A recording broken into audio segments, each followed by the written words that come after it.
अनादिकाल से सहन करता हुआ आ रहा है। कभी त्रियंचणी की पर्याय में रहा तो वहाँ पर गर्भ धारण किए, यहाँ स्त्री की पर्याय में है तो यहाँ गर्भ धारण किए। देवों नारियों का जन्म उत्पात शैया से होता है, लेकिन मरण और जन्म तो सब जगह होते हैं। तो जन्म को भी रोग बोला है। क्या बोला है? हाँ, कैंसर का रोग, टीबी का रोग, और क्या होता है आजकल बीपी का रोग, शुगर का रोग, ये रोग तो शरीर के साथ आए हैं। एक और बड़ा रोग लग गया है आजकल, पद प्रतिष्ठा का। हाँ, पद प्रतिष्ठा का, ख्याति लाभ का, ये रोग इन रोगों से भी बड़ा रोग है, जिसमें आदमी अंधा हो जाता है। तो ये सब रोग हैं। कौन से रोग हैं? जन्म भी रोग है, जो बार बार हो वो क्या कहलाता है? रोग कहलाता है। जन्म बार बार हो रहा है। जन्म होगा तो शरीर मिलेगा, शरीर होगा तो ये छोटे मोटे रोग तो होंगे, और इस शरीर के साथ ये रोग चले जाएंगे। लेकिन ये जन्म रूपी रोग, जरा अर्थात बुढ़ापा रोग, शरीर मिला है तो बूढ़ा भी होगा, तो बुढ़ापा भी अर्ध मृतक सम बूढ़ापन हो। क्यों लिखा है ऐसा पंडित जी ने? हैं? कभी चिंतन किया? अर्ध मृतक सम क्यों कहा बूढ़ेपन को? क्योंकि जो बूढ़ा होके पूरा होता है उसको 4 लोग उठाते, और जो बूढ़ा हो जाता है घर में रहता है उसको 2 उठाते। तो मृतक शरीर को उठाने वाले 4 और अर्धमृतक को उठाने वाले, बोलो ना, 2।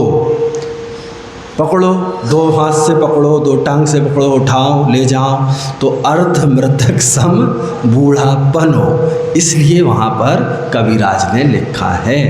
तो बुढ़ापा भी रोग है, क्योंकि नाड़ हिलती रहती है, नाक बहती रहती है ना, लार गिरती रहती है, कोई सुध बुध रहती नहीं है। अगर बच्चे अच्छे निकल गए, संस्कारित, तो ठीक है, नहीं तो बोलो ना, अगर तुम्हारे पास सामर्थ्य होगी तो तुम कंपाउंडर नर्स लगा लोगे, और नहीं होगी तो भिनकते रहोगे अपने घर में डले डले, कोई पूछने वाला भी नहीं रहेगा। इसलिए बच्चों को अच्छे संस्कार दो। कम से कम गृहस्थ जीवन अंगीकार किया है तो ये दायित्व भार भी निभाएं कि जब आपको उनकी ज़रूरत हो तो वो आपके पास पाए जाएं। अब कोटा भेजने वाले, मुंबई, दिल्ली, पूना, दुबई भेजने वालों, तैयारी रखो। हाँ, तुम्हारी अंतिम अवस्था ना जाने कैसी होगी। घर तुमसे छूट नहीं रहा है और तुम्हारे पास है नहीं, तो भिनकते हुए ही पाए जाओगे। 90% तय है कार्यक्रम। तो कहने का मतलब ये है, हाँ, कोई पानी पिलाने वाला भी नहीं होगा, अर्ध मृतक में ही पूरे मृतक हो जाओगे, 2 लोग उठाने वाले भी नहीं मिलेंगे। तो क्या होगा? समय से पहले आपका इति श्री रेवा खंडे हो जाएगा। हाँ, मनुष्य की पर्याय और तिर्यंच की पर्याय में समय के पूर्व में मृत्यु, अकाल मृत्यु संभव है। तो कहने का मतलब ये है कि बच्चों को अच्छे संस्कार दो और कम से कम एक औलाद को अपने घर में रखो, नहीं तो बुढ़ापे की लाठी तक नहीं बचेगी। ध्यान रखियो हमारी बात को। तो जन्म, जरा और मृत्यु, शरीर मिला है तो पुनः बूढ़ा होगा, बूढ़ा होके पूरा होगा तो मृत्यु होगी। तो मृत्यु का भय भी सबको रहता है, कोई मरना चाहता नहीं है, लेकिन ये सत्य है कि मरना पड़ेगा। तो ये रोग है। कब के रोग है? अनादिकाल के, बार बार होते हैं। तो जन्म, जरा, मृत्यु, विनाश नाय, जलम निर्वपामति। हाँ, जब ये पढ़ो तो ये भाव आना चाहिए कि भगवान, जैसे आपने जन्म, जरा और मृत्यु रूपी रोग को नष्ट कर दिया है, वैसा मेरा भी नष्ट हो। तो यहाँ पर कह रहे हैं, क्या है? जन्म रूपी ताप को नष्ट करने के लिए सुख वारिधे, सुख रूपी वारिधे अर्थात समुद्र की दर्शनम वर्धनम, वृद्धि करने वाला, और सद्धर्मामृत वर्षणम, समीचीन धर्म रूपी अमृत की वर्षा करने वाला।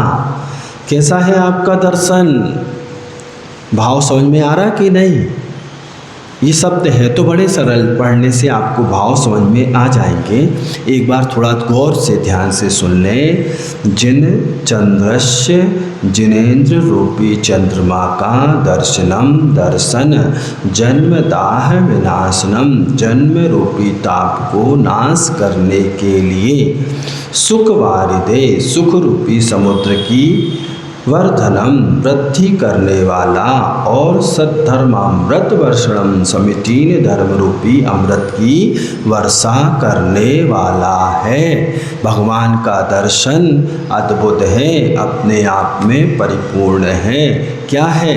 चंद्रमा का, जिनेन्द्र रूपी चंद्रमा का दर्शन जन्म रूपी ताप को नाश करने वाला है, सुख रूपी समुद्र की वृद्धि करने वाला है और समीचीन धर्म रूपी अमृत की वर्षा करने वाला है। समीचीन धर्म कौन सा है? सम्यक धर्म कौन सा है? जो धर्म दया से भरा हुआ है, जो धर्म अहिंसा से भरा हुआ है, वही सम्यक और समीचीन धर्म हो सकता है। ऐसे इन जिन चंद्रस्य, जिन रूपी चंद्रमा का दर्शन हमें क्या हो? कृतकृत्य करे, संसार से जन्म जरा मृत्यु से बाहर निकाले, ऐसा इस कारिका का आशय है। कल आपने